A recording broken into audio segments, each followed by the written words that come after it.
작은 서점.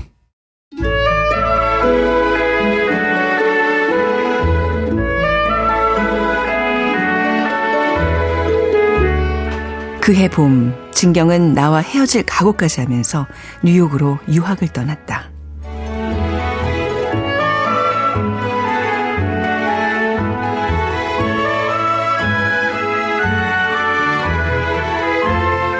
안녕하세요. 작은 서점 아나운서 최현정입니다.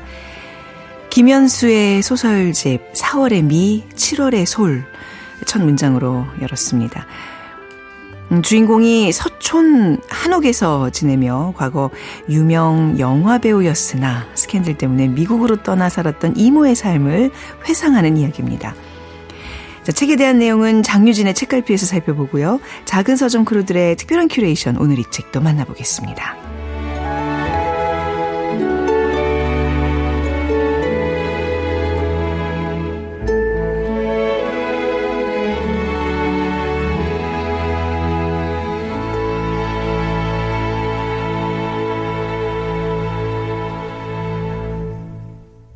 네, 작은 서점 아나운서 최현정입니다. 이번 한 주 작은 서점에서 마련한 책 선물이 있습니다. 자, 20년 넘게 도시에서 마케팅 컨설턴트로 일하던 한 남자가 팬데믹으로 해고당하고 50 나이에 시골의 우편 배달부가 되어 애팔리치아의 험준한 산길을 누비며 쓴 회고록입니다. 스티븐 스타링 그랜트의 메일맨 추첨을 통해서 보내드리고 있습니다. 책 받고 싶은 분들은 이번 주까지 작은 서점 인스타그램을 통해서 신청해 주시면 됩니다. 인스타그램에서 작은 서점 검색하시면 들어오실 수 있습니다. 어제부터 라디오 청취율 조사가 시작되었습니다. 작은 서점 식구들의 응원과 관심이 어느 때보다 더 필요한데요. 자, 작은 서점 콩 게시판, 실시간 문자, 인스타그램 통해서 많이 참여해 주시고요. 특히 청취율 조사 전화가 걸려오면요. 밤 11시 네, KBS 1라디오 작은 서점 최현정입니다. 잘 듣고 있다고 말씀해 주시면 됩니다. 여러분의 관심으로 이루어지는 작은 서점 참여 방법은요. 샵 9730 단문 50원 장문 100원 유료입니다. KBS 라디오 앱 콩을 통해서 청취 및 참여도 가능합니다.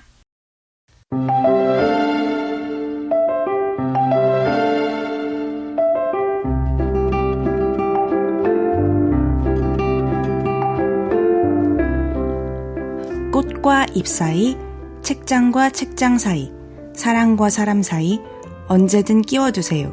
장유진의 책갈피.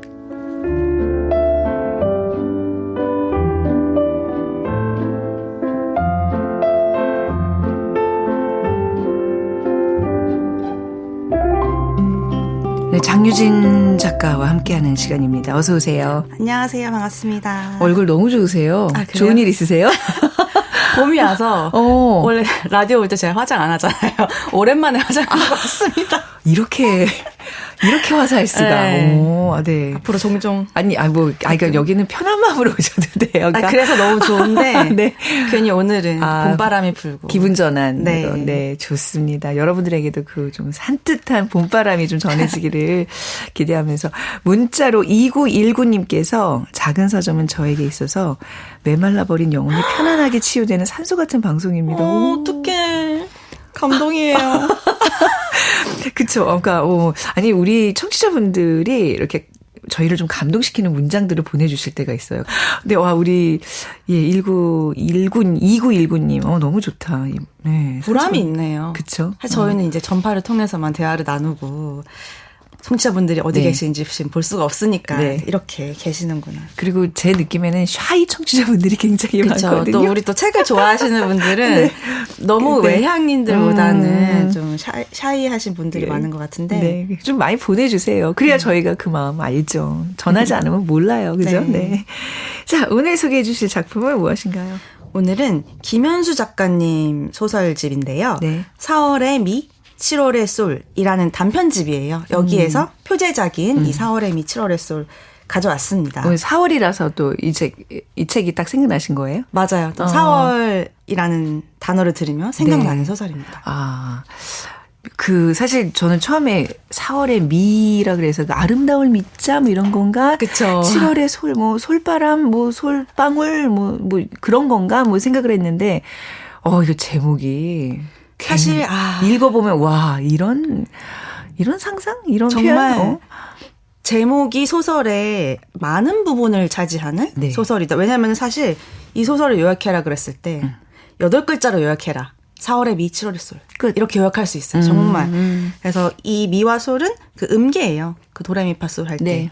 그 미와 솔인데 왜 4월에는 미고 7월에는 솔인지는 이따가 설명을 좀 드리겠습니다. 그냥 제목만 들어도 저는 이렇게 가슴이 짠해지는. 그렇죠. 그 왜일까요? 어떻게 이런 표현을. 네. 제목 하나가 소설 전체 정서를 담고 있다. 네. 그 음계를 좀 잘 떠올리시면서 같이 좀 저희와 교감하시길 바랍니다. 김현수 작가. 저 그 세계의 끝 여자친구 그거 너무 재밌게 읽었었고. 맞아요. 이토록 평범한 미래? 뭐 이런 맞습니다. 네. 정말 다작을 하셨어요. 다작을 했어요. 네. 맞아요. 네. 그래서 김현수 작가님은 한 번쯤 다뤘을 법도 한데 저희가 안 다뤘더라고요. 그래서. 잠깐만. 한 번도? 네. 그래서 그랬네요. 빨리 해야겠다. 시급하다. 그래서 가져왔고. 이런 서둘러 왔어야 되는군요. 네. 그 70년생이시고 그 경북 김천에서 태어나셔서 성균관대 영문학과를 졸업하셨고 93년도에 데뷔를 하셨어요. 근데 이때 뭘로 데뷔하셨냐면 시로 먼저 데뷔를 하셨어요. 이렇게 검색해 보면 시인으로도 나오더라고요. 맞아요. 시인이자 소설가이자 또 소설은 또 장편 소설 가면을 가리키며 걷기로 데뷔하셨고 그리고 또 번역가이기도 하세요. 그래, 번역도 하세요. 저희가 저번에 했던 레이먼드 카버의 대성당에 수록된 별건 아닌 것 같지만 도움이 되는 했었잖아요. 네네. 그 대성당을 김현수 작가님이 번역을 하셨어요. 그래서 우리가 전에 한번 김현수 작가 얘기를 얼핏 했었구나. 맞아요. 네. 이게 너무 멋있지 않아요? 이게 벌써 1년이 되니까 우리가 했나 안 했나? 그때 거론됐던 그분이 이분인가? 막 헷갈리기 시작하는데 정말 이 약간 문학 쪽에서는 굉장히 다재다능하신 분이죠. 그렇죠. 네. 또 영문과 전공이시니까. 그렇죠. 너무 멋있습니다. 그래서 되게 유려한 문장, 너무 유려하잖아요. 유려해요. 네. 유려한 문장으로 뭔가 과거, 현재를 오가는 그런 구성도 많이 쓰시는 것 같고 하루도 사실 빠짐없이 글을 쓰신다고 하세요. 하루도 빠짐없이? 네. 장유진 작가님도 제가 그때 왜 그러셨잖아요. 그러니까 일과를 9 to 6 이렇게 딱 시간을 정해놓고 일하듯이 딱 쓰고 멈추고 하신다고. 네, 맞아요. 네. 근데 또 하기 싫은 날은 안 하기도 하거든요. 안 하는 날도 있어요. 근데 이거는 제가 예전에 어떤 인터뷰에서 봤던 거예요. 네. 근데 사실 뭐 인터뷰에 말하고 또 지금은 또 안 하실 수 있지만 저처럼 저도 인터뷰에서는 그렇게 말을 했지만 왠지 김현수 작가님이 계속 쓰실 것 같고 또 수상 이력이 엄청 화려하세요. 그래서 뭐 동서문학상, 동인문학상, 대산문학상, 황순원 문학상 되게 많이 타셨는데 가장 중요한 거는 2009년에 이상문학상 33회였을 거예요. 그때 이상문학상을 수상하셨고 단편소설 산책하는 이들의 5가지 즐거움으로 이상문학상 수상하셨는데 그 소설이 여기 4월의 미 7월의 솔에 있어요? 수록이 되어 있습니다. 네네. 자, 오늘 4월의 미 7월의 솔 책을 들고 오셨는데 이제 그중에서 표제작 살펴보겠습니다. 내용 전해 주시죠. 이번 소설은 초반에 읽어 주셨잖아요. 첫 번째 문장을. 그러니까 어떤 청년 젊은 남성의 시선에서 이야기가 전개돼요. 그래서 진경이라는 여자친구랑 헤어질 각오까지 하면서 진경이 유학을 가버린 거예요. 그래서 이렇게 딱 읽으면 이 둘 젊은 커플의 이야기구나라는 생각을 하면서 처음에 딱 읽게 돼요. 근데 사실 시작부터 그 진경이라는 여자친구가 갔으니 그때는 또 지금처럼 막 뭐 메신저 같은 걸 할 수 없는 상황인 것 같아요. 그래서 약간 메일 같은 걸로 여기서 이 남자 만났다, 저기서는 저 친구 만났다 하니까 셈이 나서 예고 안 하고 미국으로 가버린 거예요. 이 화자가. 그래서 그 하숙집 식탁에 딱 앉아 있으니까 엄청나게 놀랄 거잖아요. 남자친구 갑자기 왔으니까 장거리 하던. 그래서 기절이라도 할 것처럼 비명을 지르는데 그게 내가 들어본 가장 행복한 비명이었다. 라고 하고 비명을 들으며 나는 그 여자가 내 아내가 되리라는 걸 확신했다. 이게 첫 번째 문단부터 나와요. 그러니까 뭔가 이거 되게 소설의 절정 부분에 나올 것 같은 장면이 시작부터 나오네. 근데 저는 이런 장면이 되게 뭔가 행복했어요. 그래서 그 뉴욕 생활 3개월 만에 그 진경이 뭐 너랑 헤어지던 말던 하고 뉴욕 간 거잖아요. 그러니까 되게 막 야망이 넘치는 냉혈녀라고 표현을 하는데 그 3개월 만에 사람의 품을 그리워하는 다정다감한 여자로 바뀌어 있었고 외로웠구나. 네. 그렇게 나의 가장 아름다운 여름 휴가가 시작됐다. 그리고 운전을 해서 계속 세바스찬이라는 곳으로 계속 가요. 근데 미국은 땅덩이가 워낙 넓잖아요. 그래서 이쪽에서 이쪽으로 가려면 진짜 하루 종일 막 열흘 넘게 쭉 운전을 해서 가야 되잖아요. 세바스찬이라는 곳이 플로리다에 있는 네, 맞습니다. 네. 플로리다에 있는 세바스찬. 뉴욕에서 플로리다까지. 잘 모르겠지만 열대 시간 가야 되지 않나요? 그럴 거예요. 여기로는 뭐 열흘 동안 운전했다고. 열흘이요? 네. 네. 그래서 근데 왜 갔냐면 그 이모를 만나러 간 거예요. 그 이모가 그러니까 저는 그게 되게 헷갈렸어요. 누구 이모였죠? 그 화자 남자의 그러니까 남자 이모였죠. 이모인 거예요. 네. 근데 사실 가면서 그렇게 운전해서 가는 동안 우리는 참 많은 이야기를 나눴고 그 시간이 없었다면 지금의 우리도 없었을 것이다. 그래서 저는 뭔가 되게 지금 안정적인 커플이 네. 과거의 어떤 일을 회상하면서 네네. 그때 우리가 그 시간이 있었기 때문에 우리가 있는 거야. 이렇게 얘기하는 걸 되게 좋아해요. 저도 항상 남편이랑 그런 얘기를 하고. 그래서 벌써 이렇게 너무 마음 따뜻해지는 결말 같은 얘기가 나온다고 했는데 사실 이모는 이런 사람이다라고 해서 이모에 대해 얘기를 딱 해요. 3번째 장부터. 네. 그때 전 깨닫는 거죠. 이거 이 커플 얘기가 아니구나. 처음에 이제 읽었을 때. 그러면서 또 더 오히려 좋아. 왜냐하면은 저는 이런 얘기를 줘요. 저는 제 생각에는 이걸 이름을 붙일 수는 없지만 뭔가 한국 문학계 아니면 문학에 그 이모, 네. 삼촌, 아니면 뭐 숙모, 네. 친척 누구의 삶에 대해 그 젊은 친구가 우리 이모는 이랬어, 우리 삼촌이 이랬어라고 얘기를 하는 그런 장르가 있다고 생각을 하거든요. 은근히 있어요. 우리가 조금 더 이모 삼촌에 대한 어떤 그 친밀함이 좀 더 강하다고 해야 될까요? 근데 저는 제가 헷갈렸다고 했던 이유는 보통 여자가 자기 이모에 얘기하면서 어떤 여자와의 그 어떤 그 유대감, 연대감 같은 걸 좀 표시하는 그런 경우가 많은데 남자가 자기 이모에 대해 얘기하는 게 좀 되게 낯설었어요. 그러셨구나.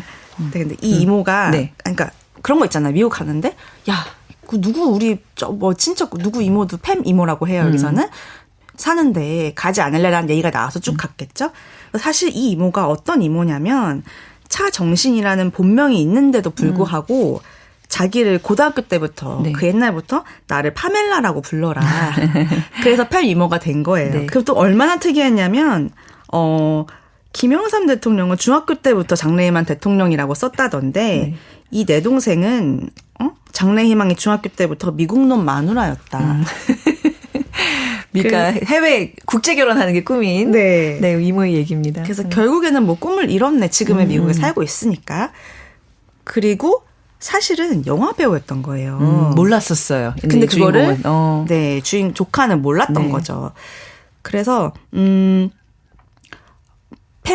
이모를 만나러 이제 갔어요. 근데 사실 이 남자 화자가 이모에 대해서 이렇게 좀 친근감을 느끼는 경우가 없다고 했는데 이 집안 분위기가 이런 식으로 약간 서로 약간 좀 까면서 친근감을 느끼는 그런 분위기였다고 나와요. 그래서 자기가 팸 이모랑 막 이런 식으로 그러니까 막 티키타카를 하면서 엄마랑 대화하듯이 그 집안 분위기의 어투로 막 편하게 얘기를 하는 거. 그리고 팸 이모를 만났으면 또 엄마를 깠을 거 아니에요. 그래서 팸 이모랑 엄마를 까는 모습을 보고 그 여자친구가 나랑 결혼하기로 결심을 했다고 얘기를 했다고 하더라고요. 그러니까 뭔가 가족들하고 되게 격이 없이 잘 지내는 모습이. 그래서 사실은 팸 이모를 만난 거랑 팸 이모가 들려준 다양한 이야기가 우리의 결혼에 되게 큰 영향을 끼친 것만은 사실이다. 라고 이제 얘기를 하는 거예요. 근데 이제 이 팸 이모가 죽는 순간에 마지막으로 보게 될 얼굴이 평생 사랑한 사람의 얼굴이 아니라면 그 사람은 어떤 삶을 살았더라도 그건 불행하다고 할 수밖에 없다. 이렇게 얘기를 하거든요. 그런데 과연 그러면 이 팸 이모는 그런 삶을 살았을까? 라는 이제 생각을 하게 되는 거죠.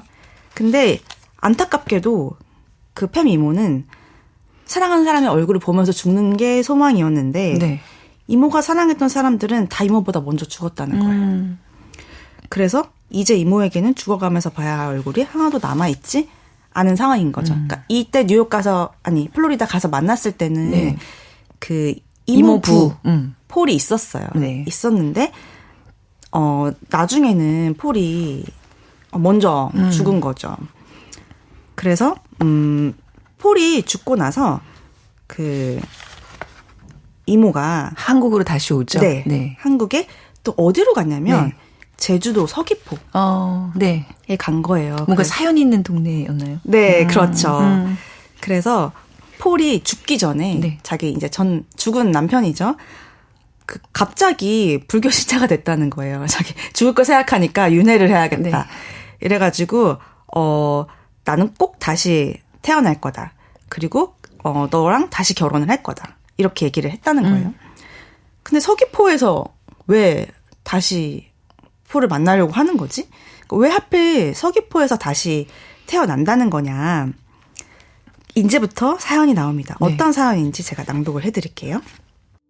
우리 이모 차정신 여사님은 젊은 시절 정말 영화 같은 불꽃 같은 사랑을 하신 거예요. 네. 남자의 손에 이끌려서 정말 바다 건너 제주도까지 가서 3개월을 같이 살았다는 거잖아요. 네. 얼마나 근데 그 끝은 또 그냥 저 본 부인이 네. 데려가 버리는. 알았는지 몰랐는지 모르겠어요. 네. 몰랐으면은 이제 이 팸 이모도 어쩌면 네. 약간은 사기를 당한 걸 수도 있는데. 네. 어쨌든 네. 근데 이제 드자비를 하지 않고 글쎄요. 점잖게 중국집까지 같이 먹고 그게 더 슬퍼요. 그게 그러니까요. 네. 그러니까 이런 말을 하잖아요. 진짜 언니라도 자기 막 맞고 자라서 난 그런 게 더 서럽다고. 네. 사람 취급도 안 해주는 것 같아서. 그래서 왜냐면 그 엄마랑 이 집안의 분위기가 막 너 팸이라고 이름을 짓냐면 등짝 때리고 막 이런 분위기인데 네. 점잖게 하니까 더 서러웠다. 근데 그리고 임신을 한 거예요. 네. 근데 그 등짝 때리는 막 서로를 까는 그 언니죠. 네. 이 화자의 엄마가 이모를 산부인과까지 데려가고 안 가겠다고 하는데 서로 무릎을 꿇은 거예요. 제발. 산부인과 앞에서. 네. 이 병원 앞에서 서로 무릎을 꿇은 그 두 자매의 모습이 싹싹 서로한테 비는 모습이 그래서 결국에는 이제 언니 말을 듣게 되고 네. 그리고 파멜라 차가 돼버려요. 그래서 브로커의 소개로 네. 미국에 이제 결혼을 하러 가면서 플로리다에 나는 간다. 이러면서 간 거예요. 그렇게 가버린 거죠. 그래서 다시 아무튼 그 노년에 네. 다시 찾고 싶은 곳이 서귀포였다. 그때 그 사랑을 잊지 못하는 거잖아요. 이제 완전히 이제 노년을 돌아본 입장에서 가장 기억에 남는 그 3개월 짧은 시간이었지만 그랬던 거죠. 그래서 서귀포에서 뭔가 두 번째 인생을 사는 것처럼 들어왔고, 근데 그 감독의 영화가 꽤 그 영화사에서 유명한 감독이었고, 네. 또 이모도 지금은 뭐 활동을 안 하는, 뭐 그때만 반짝 활동했던 배우였지만 영화 잡지에 막 그 배우가 차정신 배우가 한국으로 왔다 이런 소식까지 실릴 정도로 굉장히 좀 제 생각에는 뭐 이거 허구지만 네. 영화사의 한 획을 그을 만한 그런 영화를 찍으신 것 같아요. 네. 그래서 갔는데 그 사이에 이 화자의 화자에게는 이미 애가 둘째까지 생겼고 뭐 과장으로 승진을 했고 한마디로 인생이 이제 회전목마처럼 낭만적으로 돌아갔다면 네. 이제는 롤러코스터를 달리는 삶을 사고 있어서 네. 이모에 대해 이제 신경을 많이 쓸 수가 없었던 거죠. 근데 뭐 잘 지내시냐라고 했는데 이모가 여기서 나는 밤마다 폴하고 잘 지내고 있다고. 네. 환상? 그래서 네. 귀신. 아니 뭔 소리야. 네. 무섭게 왜 그래라고 하니까 사실은 또 누가 내일 오기로 했어. 그래서 조금 연락을 한 이유가 토요일에 와달라. 제주도 내려와 달라. 조카한테 부탁을 하죠. 네. 그래서 왜 그랬더니 누가 오기로 했는데 혼자서 맞이하려니까 좀 마음이 힘들다. 또 누가 오냐 그랬더니 아니 그 옛날에 정 감독님 말이야 이러는 거예요. 그랬더니 이 화자가 또 웃겨요. 아니 거기 무슨 하늘나라냐고. 폴도 있고 정 감독님도 있고 지금 다 돌아가신 분들이 왜 오냐고. 그랬더니 알고 보니까 그 정 감독의 아들이 그 아들이 그 아빠의 어떤 그 직업을 이어서 영화 감독을 하는 거죠. 그래서 그 아버지의 어떤 회고 이런 작업을 하고 있는데 그래서 모으고 자료를 모으다가 이제 이 배우 차정신 그 배우의 자료를 네. 모았어요. 네. 그래서 이야기를 듣고 싶다. 네. 그리고 그때 그 아들이 왔었잖아요, 어렸을 때. 그러니까 근데 그게 기억이 날 만한 나이였을까 좀. 그쵸. 네. 아니 그래서, 초등학교 저학년쯤 됐었나 봐요. 그래도 어느 정도 기억을 하는 거 보니까. 네.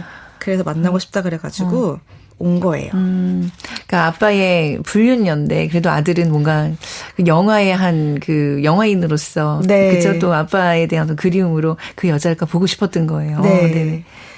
그래서 옵니다. 네. 와서 이제 그 친구가 사진을 딱 내밀어요. 아버지랑 영화 촬영할 때 이런 촬영장 사진이 있는데 이거는 알겠고 이거는 알겠는데 그래서 여러 가지 막 그냥 자기가 수집한 것들을 꺼내요. 여기가 어딘지 잘 모르겠어요. 라고 하니까 네. 이제 그 이모가 이렇게 얘기를 하는 거예요. 아, 서귀포예요. 네. 라고. 그러니까 둘만 아는 그런 장소였던 거죠. 그래서 엄청나게 어린 네. 20대 초반의 이모 모습이 있는데 얼마나 아름다웠을까. 정말 이 화자가 보기에도 너무너무 아름다웠던 거죠. 그리고 인생을 통틀어 자기가 가장 행복한 시절을 보내고 있다는 걸 모른 채 그 사진이 찍혀 있는 그런 모습을 보는 거예요. 근데 이제 그 짬뽕을 같이 먹었잖아요. 네. 덕성원에서. 근데 그때 이렇게 말해요.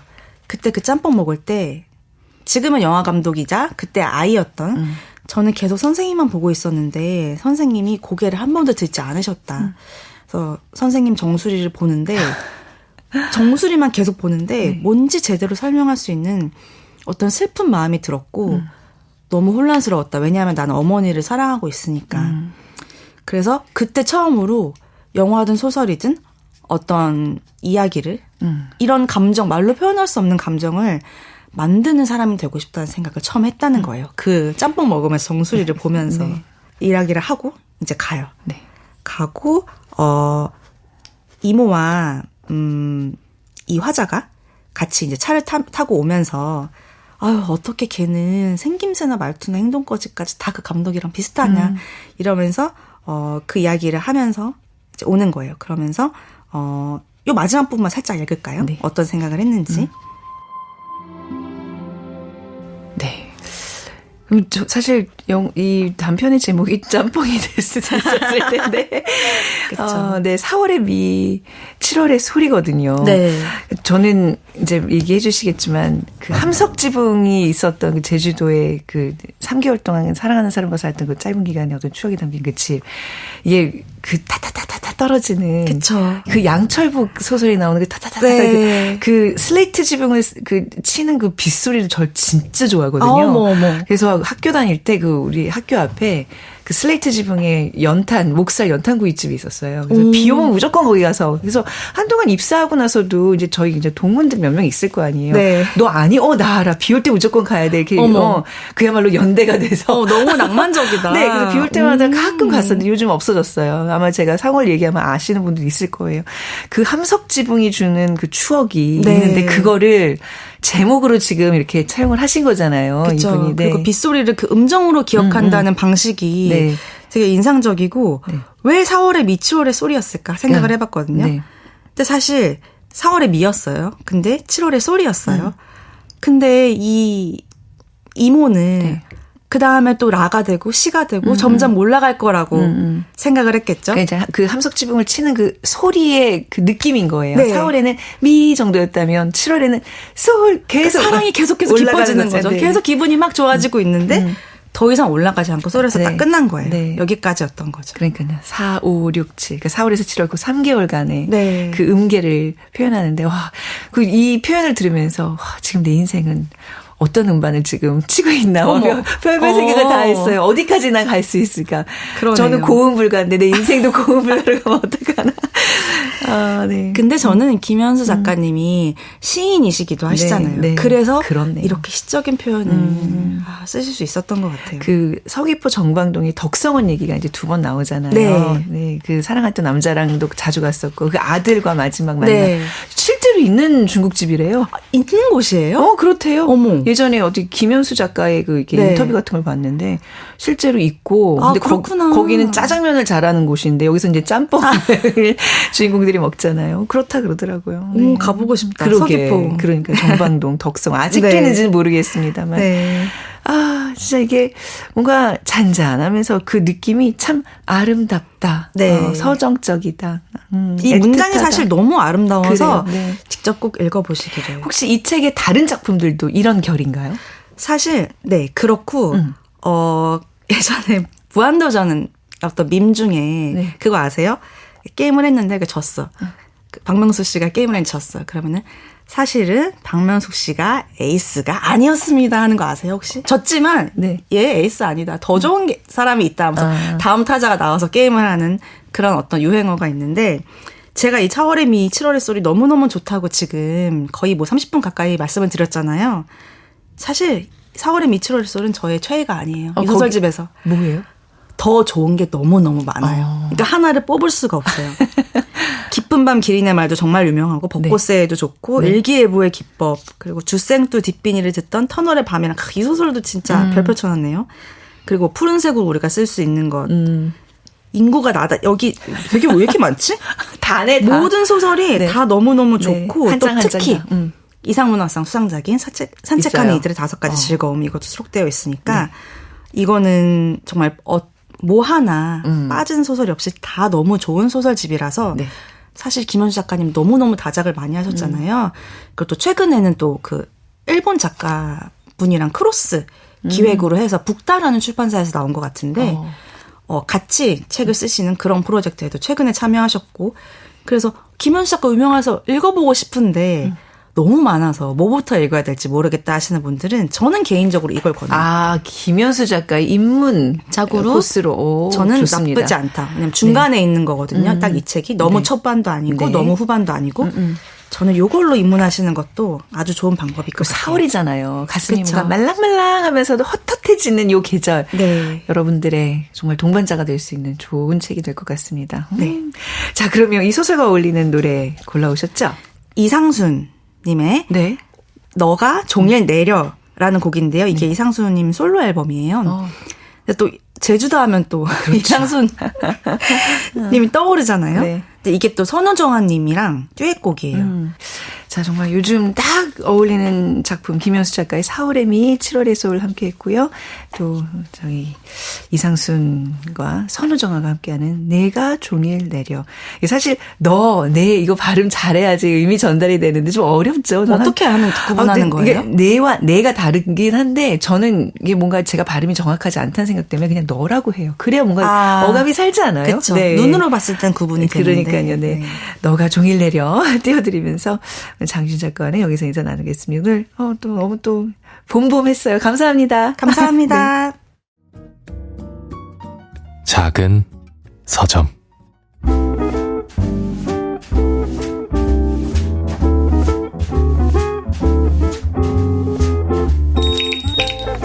작은 서점 월요일부터 수요일까지는 최원정 아나운서가 목요일과 금요일엔 장강명 작가가 서점을 지킵니다. 참여하실 분은 방송 중 긴 문자 100원, 짧은 문자 50원이 드는 샵 9730으로 문자 주세요. 여러분의 소중한 의견 기다리겠습니다. 책을 사랑하는 사람들의 북클럽 작은 서점.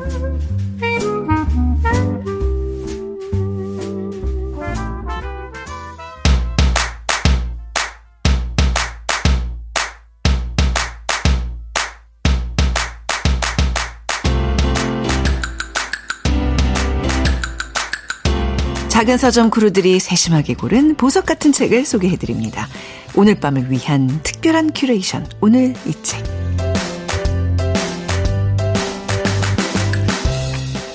알라딘 김경영 MD님과 함께하겠습니다. 어서 오세요. 안녕하세요. 저희 홈페이지와 문자 통해서 이경란님께서 감상을 남겨주셨는데 잠깐 소개해드릴게요. 네.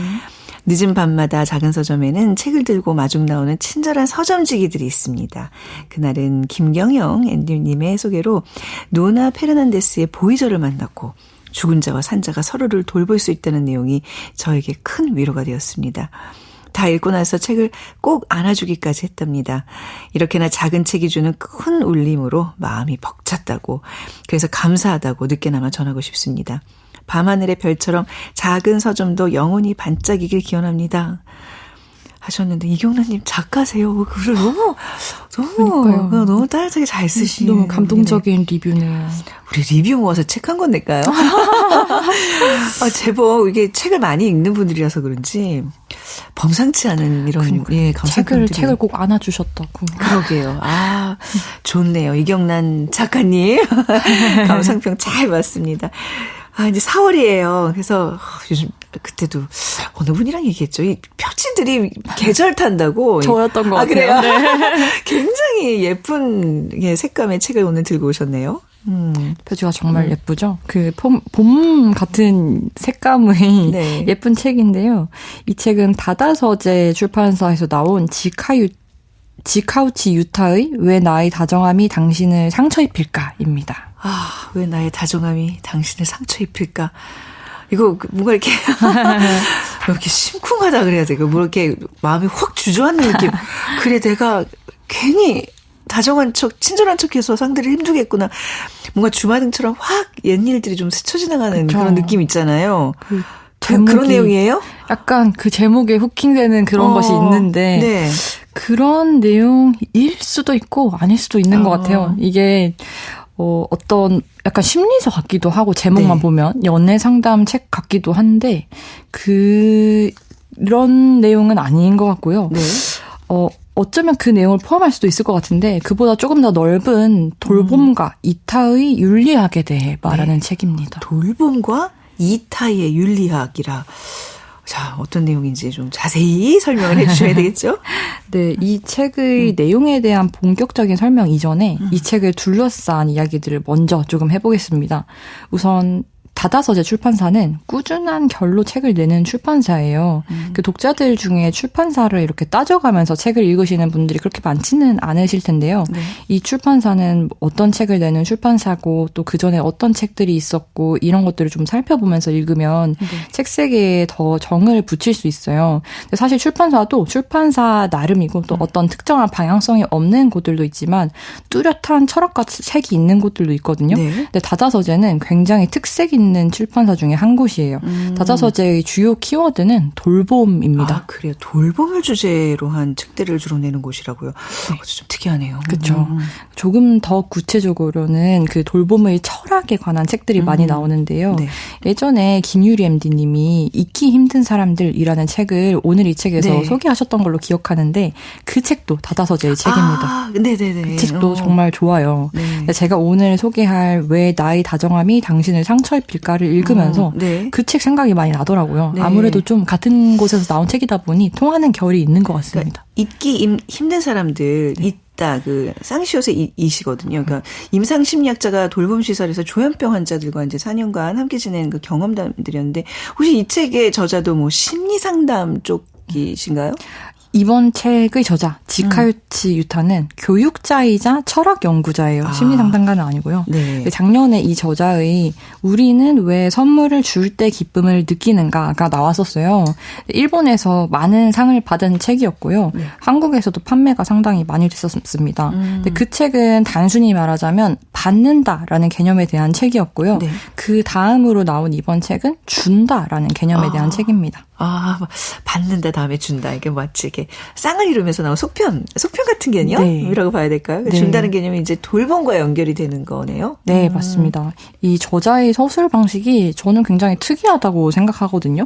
그러니까 이 책은 준다는 개념, 그리고 돌봄, 이타, 뭐 상처, 도덕, 윤리 이런 개념들에 대해서 하나하나 엄청 꼼꼼하고 세심하게 자신만의 정의를 해나가요. 네. 근데 아주 치밀한 논리로 이런 개념들을 정리해 나가면서 우리가 삶에서 꼭 생각하고 지녀야 하는 어떤 태도를 설득시킵니다. 어떤 식으로 하죠? 네. 우선 처음부터 얘기를 해볼게요. 네네. 이타와 돌봄. 여기서 이타는 이기주의, 이타주의 할 때 그 이타가 맞습니다. 네. 이런 개념들 사실 어찌 보면 당연하기도 하고 또 어찌 보면 도덕책에 나오는 것처럼 고루하게 느껴지기도 하죠. 혹은 돌봄이라는 것은 특정 상태에 놓인, 그러니까 신체적, 정신적 약자의 보호자나 돌봄 노동자에 국한된 이야기일 거라고 생각하기도 쉬워요. 그런데 이 책을 읽으면 이런 개념들에 대한 느낌이 완전히 좀 달라지실 거예요. 네. 일단 이 책은 이타와 돌봄이 우리 모두에게 항시적으로 필요한 삶의 기본 원리이자 태도라고 전제를 하거든요. 인류 문명의 발전 속도가 매우 빠른데 그에 비해 인류의 유전 생물학적 진화는 너무 느리잖아요. 네. 근데 사실 이렇게까지 환경과 인류의 생물학적 상태의 괴리가 있으면 이미 우리가 멸종되었어야 하는데 우리는 네. 지금 잘 살아있잖아요. 네. 근데 그 이유를 저자는 인간이 서로를 돕기 때문이라고 말을 합니다. 이 다른 많은 과학책에서도 이런 얘기들 하잖아요. 서로 돕고 보살펴 오는 쪽으로 인간이 계속 진화했기 때문에 네. 계속 지금까지도 존재할 수 있었다. 맞아요. 네. 근데 이 돕는다는 것이요. 예전에는 간단했어요. 인류가 배를 고를 때 모두에게 필요한 건 음식이었죠. 네. 나에게 소중한 것과 너에게 소중한 것이 대부분 같던 시기가 있었어요. 그때는 상대방에게 먹을 것만 주면 도울 수 있었죠. 근데 경제가 발전하면서 이제 인간의 기본 욕구는 대부분 해결이 됐어요. 네. 그리고 문명이 고도화되면서 우리의 욕망과 상처가 제각기 굉장히 다양해졌습니다.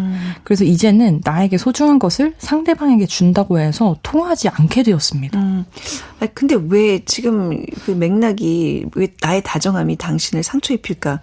다정함으로 우리가 서로 보살피고 돕는 어떤 인간 존재를 얘기하는 건데 좀 다른 결로 흘러가는 것 같은데. 네. 네.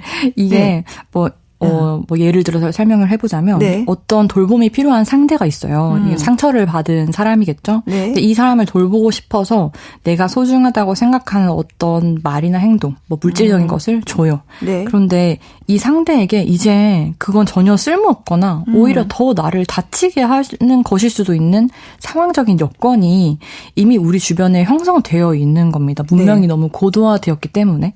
그래서 저자는 이렇게 말을 합니다. 다양성의 시대란 우리의 선의가 헛도는 시대다. 그러니까 이제 왜 우리가 그런 경험들 많으실 거예요. 칭찬이라고 생각한 말이 내가 막 다정하게 친절하게 다가가려고 했던 그 노력들이 오히려 상처를 주는 경우들 네. 많잖아요. 네. 이런 게 다 사회가 다양화되니까 필연적으로 발생하는 상황인 것이거든요. 네. 당신에게 소중한 것과 나에게 소중한 것이 다르다. 이런 상황에서 돌봄이란 무엇일까요?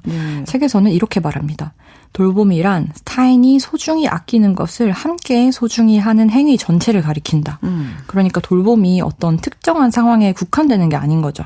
그럼 이타란 무엇이냐? 책에서는 이렇게 말합니다. 이타란 자신에게 소중한 것보다도 타인에게 소중한 것을 우선하는 것이다. 네. 그러니까 타인이 소중히 아끼는 것을 함께 소중하게 여겨주는 것이 돌봄이고 나에게 소중한 것보다도 타인에게 소중한 것을 우선순위로 두는 것이 이타인 것입니다. 그렇군요. 그러니까 정말 이게 너무 사회가 이제 다각화 다양화되니까 타인이 소중하게 아끼는 거 그게 알 수 없기 때문에 점점 그 돌봄이 어려워지는 거 아닌가. 그걸 다 헤아릴 수 없기 때문에. 맞죠. 네. 근데 우리는 이렇게 생각을 하죠. 네. 자기에게 소중한 것이 무엇인지 말을 하지 않으면 뭐 상대는 알 수 없지 않나. 그러니까요. 근데 저자는 여기서 오히려 이 질문에 의문을 제기합니다. 우리가 말을 안 하면 타인은 자신의 소중한 것을 절대 알 수 없는 어떤 비밀로 숨겨놓고 있는 건가? 근데 여기에 대해서 저자는 아니라고 말을 하거든요. 네. 그 타인의 마음에 대한 문장이 너무 좋은 부분이 있어서 한번 읽어드려 볼게요. 마음은 순간의 감각에 대한 것이 아니고 그 순간의 언동에 전부 담기는 것도 아닙니다. 당신의 마음은 순간이 아닌 시간에 걸쳐 이루어지는 이야기로 타인인 나에게 파악될 수 있습니다. 그러니까 우리는 어떤 어긋나는 순간에 타인의 마음을 잘 모르겠다 이렇게 생각할 때가 많은데요. 네. 그게 아니라 이 사람의 전체를 봐야 된다고 말합니다. 그 순간 잘 모르겠다고 해서 단념하지 말고 어떻게든 계속 알아보고 지켜보는 용기가 필요하다고요. 이 책이 이야기를 되게 많이 강조해요. 네. 우리는 어떤 순간이 아니라 이 사람의 전체적인 이야기를 통해서만 서로에게 이해될 수 있다는 거죠. 그러니까 부분을 통해서 평가하지 말고 어떤 한 사람의 인생의 그 맥락을 다 이해해야 된다는 얘기인데 총체적인 이야기를 통해서 서로를 이해할 수 있다. 네. 맞는 얘기임은 분명합니다. 이게 참 어렵잖아요. 근데. 그리고 이야기를 통해서만 서로를 이야기할 수 있다는 것이 또 어떻게 보면 굉장히 인간적인 것으로 느껴지기도 하잖아요.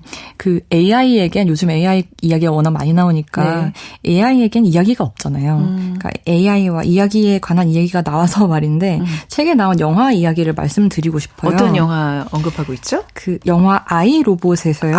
되게 옛날 맞아요. 영화죠. 예, 봤습니다. 네.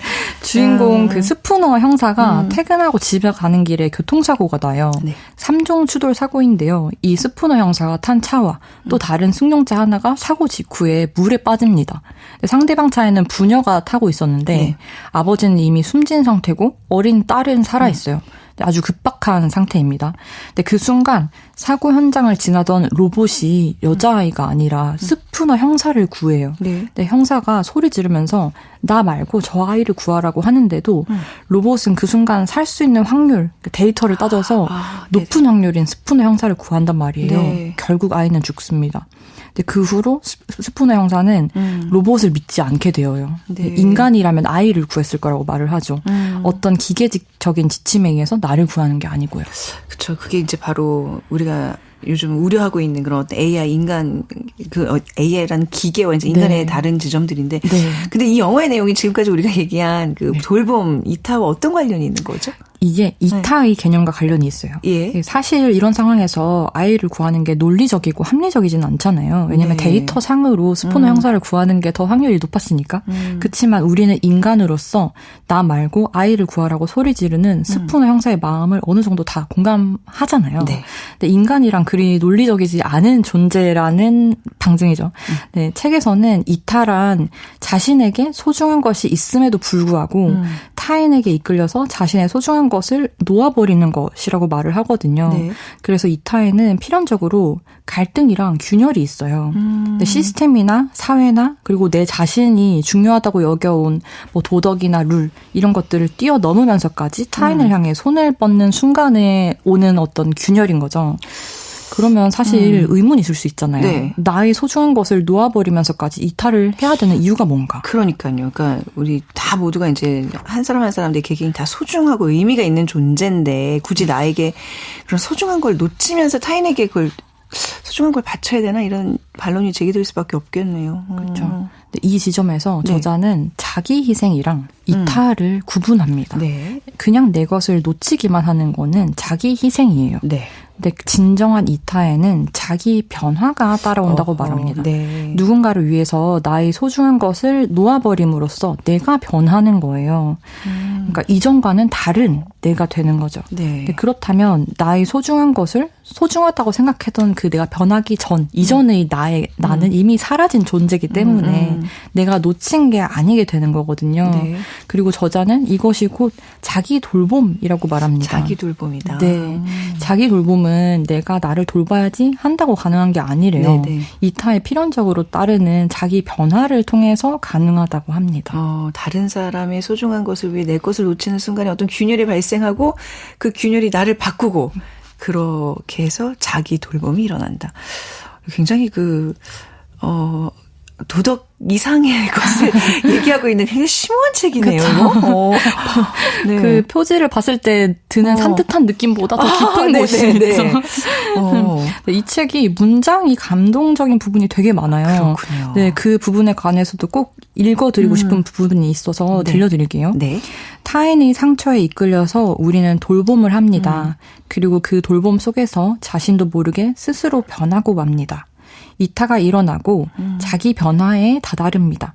그것이 우리에게 살아있다는 느낌, 내 인생을 살고 있다는 실감을 줍니다. 왜냐하면 그때 우리는 누군가의 지배를 받지도 않고 관리당하지도 않고 자유롭기 때문입니다.